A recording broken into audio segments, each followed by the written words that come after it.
Halo teman-teman semuanya, perkenalkan nama saya Calvin Restu, dan saya membuat video ini dengan tujuan untuk melengkapi tugas bank dan lembaga keuangan yang diajarkan oleh Pak Akromo. Dan hari ini saya mengambil materi tentang reksadana. Yang pertama, apa itu reksadana?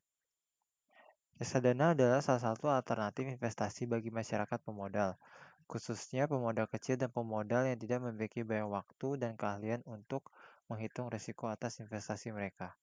Reksadana ini dirancang sebagai sarana untuk menghimpun dana dari masyarakat yang memiliki modal, mempunyai keinginan untuk melakukan investasi, namun hanya memiliki waktu dan pengetahuan yang terbatas.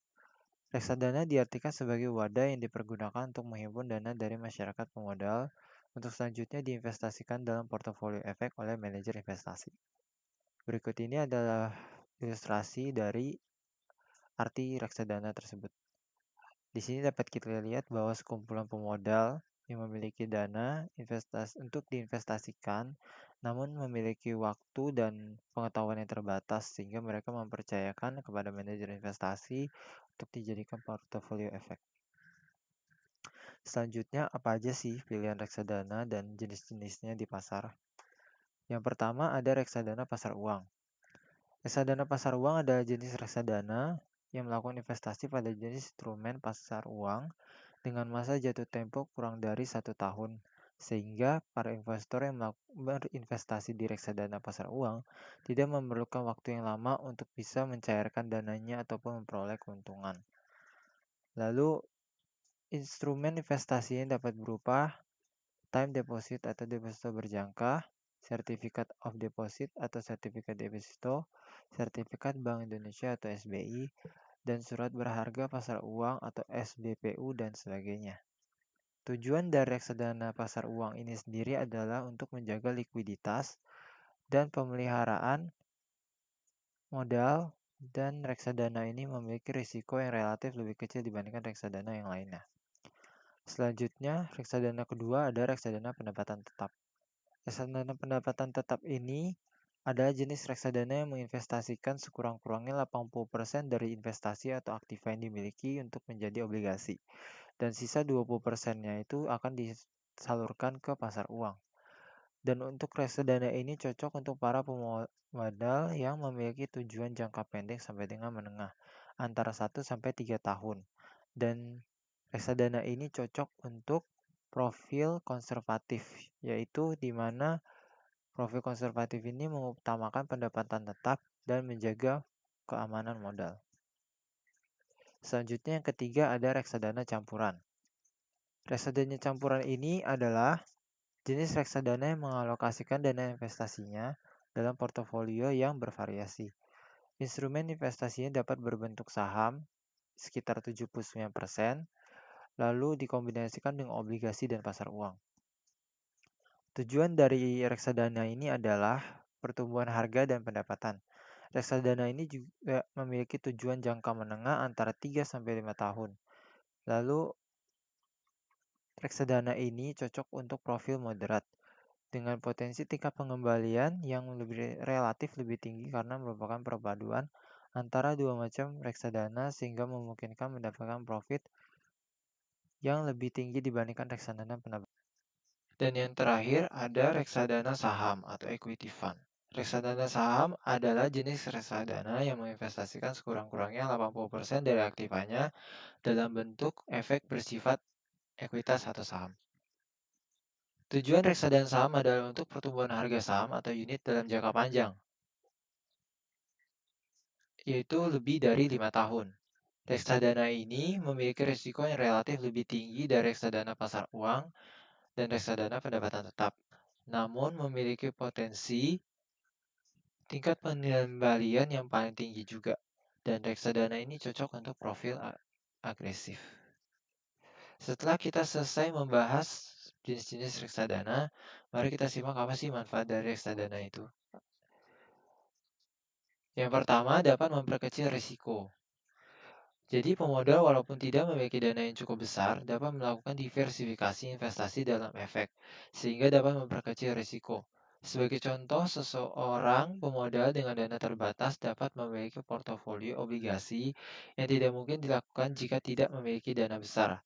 Dengan reksadana, maka akan terkumpul dana dalam jumlah yang besar, sehingga akan mempermudah diversifikasi baik untuk instrumen di pasar modal maupun pasar uang. Artinya investasi dilakukan pada berbagai jenis instrumen seperti deposito, saham, dan obligasi. Lalu kedua, mempermudah pemodal melakukan investasi. Reksadana mempermudah pemodal untuk melakukan investasi di pasar modal. Menentukan saham-saham yang baik untuk dibeli bukanlah pekerjaan yang mudah, namun memerlukan pengetahuan dan keahlian tersendiri, di mana tidak semua pemodal memiliki pengetahuan tersebut. Lalu yang ketiga, efisiensi waktu. Dengan melakukan investasi pada reksadana, di mana dana tersebut dikelola oleh manajer investasi profesional, maka pemodal tidak perlu repot-repot untuk memantau kinerja investasinya, karena hal tersebut telah dialihkan kepada manajer investasi tersebut. Akan tetapi, dalam suatu hal pasti ada risiko yang mengikuti. Berikut ini beberapa risiko yang ada di reksadana. Pertama, risiko berkurangnya nilai unit penyertaan. Maksudnya adalah risiko ini dipengaruhi oleh turunnya harga dari efek saham, obligasi, ataupun surat berharga lainnya yang masuk dalam portofolio reksadana yang dimiliki. Lalu ada risiko likuiditas. Risiko ini menyangkut kesulitan yang dihadapi oleh manajer investasi jika sebagian besar pemegang unit melakukan penjualan kembali atau redemption atas unit-unit yang dipegangnya. Biasanya manajer investasi kesulitan dalam menyediakan uang tunai atas redemption tersebut. Ketiga, risiko prestasi. Risiko ini merupakan risiko terburuk di mana risiko ini dapat timbul ketika perusahaan asuransi yang mengasuransikan kekayaan reksadana tidak segera membayar ganti rugi atau membayar lebih rendah dari nilai pertanggungan saat terjadi hal-hal yang tidak diinginkan. Seperti one prestasi dari pihak-pihak yang terkait dengan reksadana, pialang, bank kustodian, agen pembayaran, atau bencana alam yang dapat menyebabkan penurunan NAB atau nilai aktiva bersih reksadana. Selanjutnya saya akan membahas di mana saja kita bisa membeli reksadana. Pertama di bank.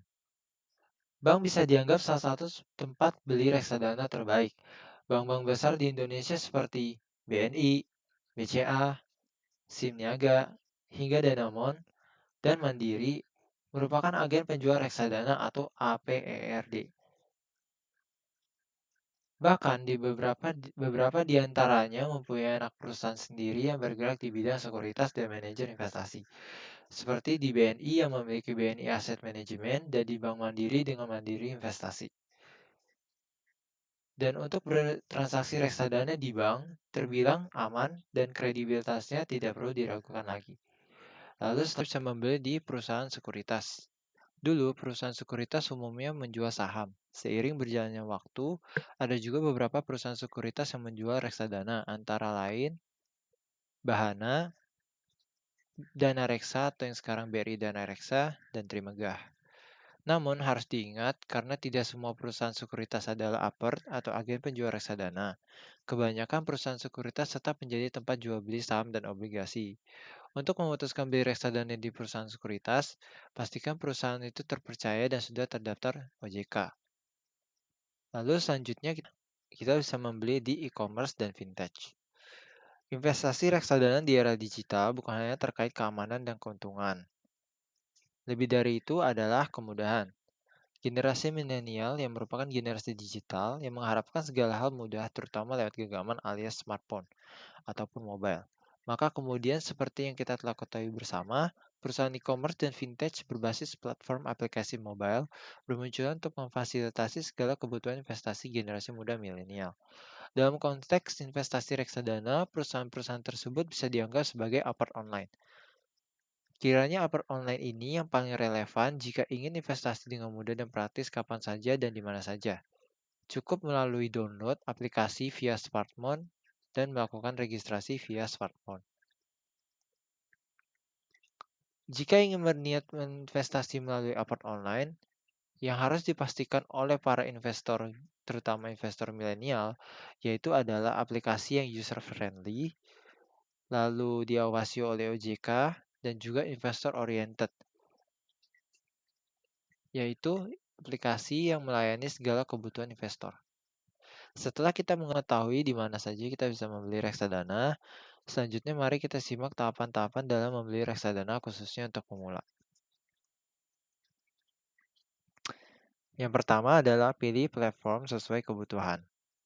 Di masa sekarang, ada berbagai platform reksadana yang dapat menjadi pilihan, mulai dari platform offline hingga ke online.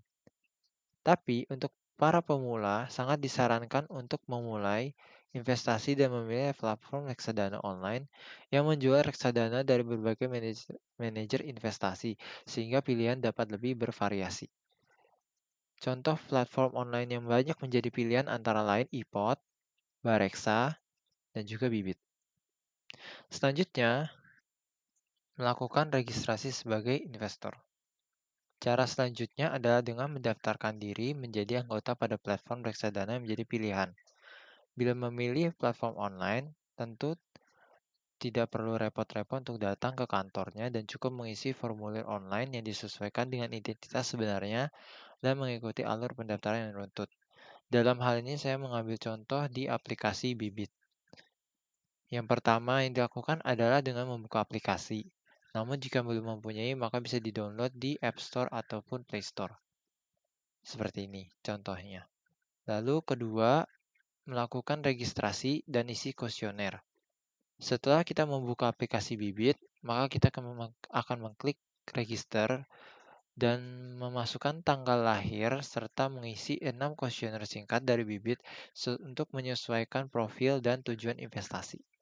Lalu setelah kita mengklik lanjut, akan diminta untuk mengisi nomor handphone dan nantinya akan dikirim SMS yang berisi kode verifikasi. Selanjutnya yang ketiga adalah mengisi data diri dan upload foto KTP. Setelah selesai melakukan verifikasi, akan diminta untuk mengisi data diri seperti email, pendidikan, pendapatan per tahun, sumber penghasilan, dan nama bank. Kemudian akan diminta untuk mengupload foto KTP disertai dengan foto selfie dengan KTP. Lalu, jangan lupa untuk menuliskan tanda tangan di tempat yang sudah disediakan. Lalu kemudian setup PIN dan verifikasi email. Setelah kita selesai mengupload foto KTP, maka akan diminta mengisi PIN untuk mengamankan transaksi dan melakukan verifikasi di email.